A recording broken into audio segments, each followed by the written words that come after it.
Selamat sore para netizen dimanapun kita berada, salam inspirasi bagi kita semua ya. Yang awalnya CNN itu mengeluarkan ya data dari Quick Count begitu kan ya, terkait dengan adanya Pilpres 2024 dan sekarang pada waktu itu minta maaf ada kesalahan data. Tapi sekarang kenapa kok muncul lagi di situ begitu kan ya?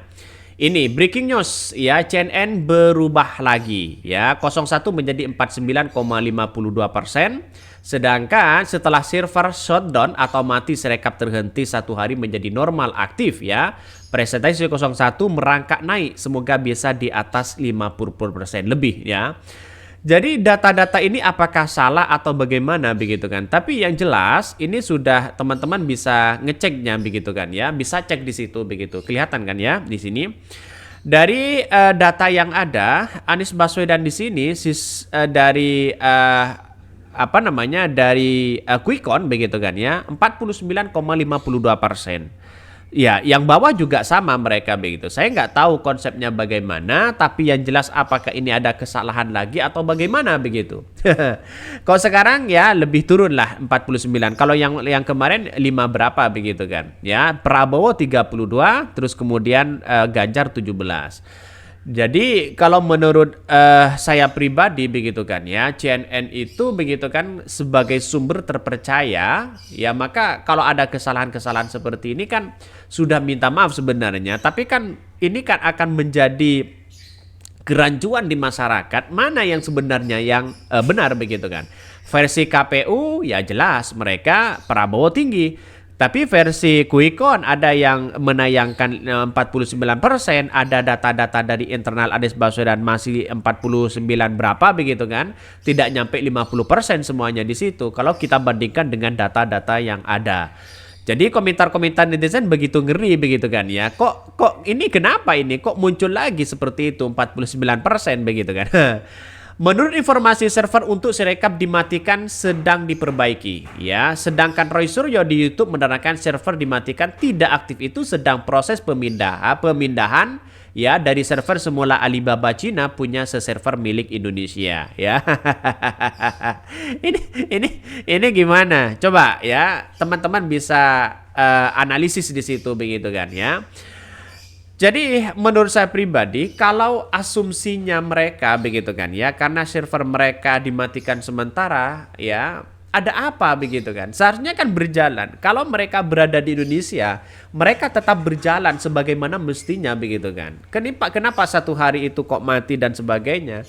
Roy Suryo beropini bahwa itu lagi ada pemindahan server katanya.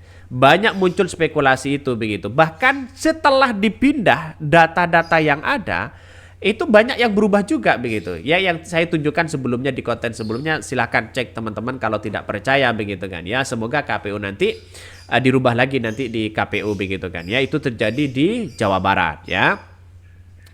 Ada juga yang berkomentar, Jokowi takut dengan hak angket daripada lengserkan dengan fakta bukti-bukti kecurangan ya, segudang nggak bisa ngelak.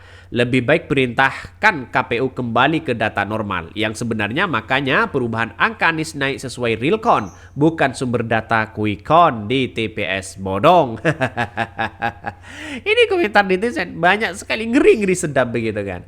Jadi artinya apa? Saya masih berasumsi begini. Jangan-jangan nanti KPU ini memang down atau sistemnya masih low begitu kan ya, atau masih gimana begitu. Tapi yang jelas kalau menurut saya pribadi begitu kan ya, dengan adanya seperti itu maka ini akan menjadi hambatan ya kepada KPU, justru memperburuk suasana KPU sendiri.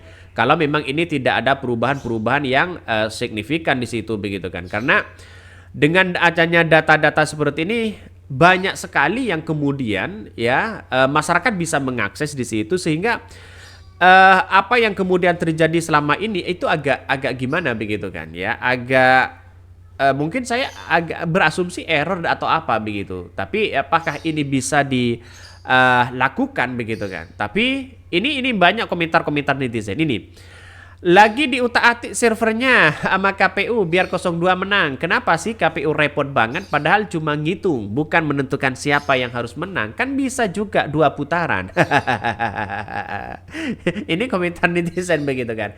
Ngeri-ngeri sedap pokoknya begitu. Tapi yang jelas manusia pribadi kita harus memberikan edukasi kepada siapapun begitu kan ya. Kita harus hormati dengan adanya politik seperti ini begitu kan, baik dari KPU baik dari siapa begitu. Tapi yang jelas menurut saya pribadi, kalau memang ada dugaan-dugaan ada tangan-tangan manusia yang melibatkan itu begitu, maka ini agak agak gimana, agak kacau di situ begitu kan. Jadi masyarakat bisa melihatlah politik hari ini begitu kan, apalagi ditayang dari CNN ini begitu kan, banyak muncul spekulasi itu begitu, sehingga semakin menguatkan bahwa ada dugaan-dugaan apa begitu ketika muncul dari CNN, ketika dari data internal Anies ya, dari data internal yang lain begitu kan, maka cukup menjadi perhatian.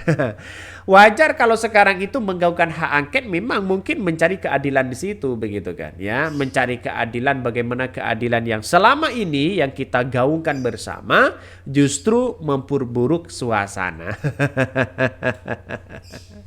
Tapi menurut saya pribadi begitu kan ya, dengan adanya data-data perbedaan data-data seperti ini justru lebih baik, karena semua orang kan punya data begitu kan, data dari Anies Baswedan, data dari Pak Ganjar, terus kemudian data dari Prabowo, silahkan begitu kan, adu data di situ sekalian. Karena kalau kita berpatokan kepada KPU, maka banyak sih muncul spekulasi, walaupun KPU itu sebagai sebagai independen begitu, tapi nyatanya di dalamnya apakah independen atau tidak. Harus wanti-wanti juga, bisa jadi trik juga supaya kita tenang. Nanti di akhir baru dihajar. Wah, orang itu 01 diturunkan angkanya ya. CNN, kalau kalian menyuarakan kebenaran mendapatkan traffic dari netizen Indonesia akan menyukai apapun yang kalian sajikan daripada FOMO buy orderan untungnya saat ini tapi ditinggalkan oleh penontonnya. Ya, jika kebenaran sudah memang nyata, semua diumpetin pasti kebuka juga. Ini komentar dari netizen. Ada yang berkomentar lagi, ayo CNN klarifikasi lagi, nanti muncul lagi, terus klarifikasi lagi, muncul lagi, klarifikasi lagi. Itu komentar-komentar netizen begitu kan ya. Hal yang sederhana bisa dibikin jadi rumit karena ada kepentingan untuk manipulasi data. Kenapa Sirekap tidak dikunci di angka 300 ya SS ya per TPS, sehingga tak ada kasus penggelembungan suara dan konsisten.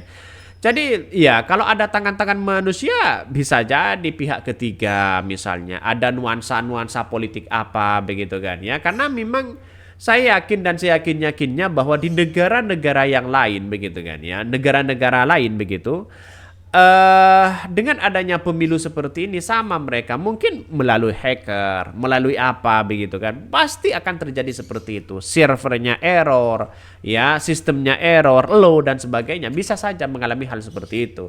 Tapi kita percaya bahwa demokrasi ini kalau kita kawal dengan baik itu akan menciptakan demokrasi yang lebih baik kan. Tapi kalau tidak dikawal ya diam begitu kan ya, tidak menggunakan haknya, maka yang saya katakan tadi ya semakin is valid, semakin gagal mereka.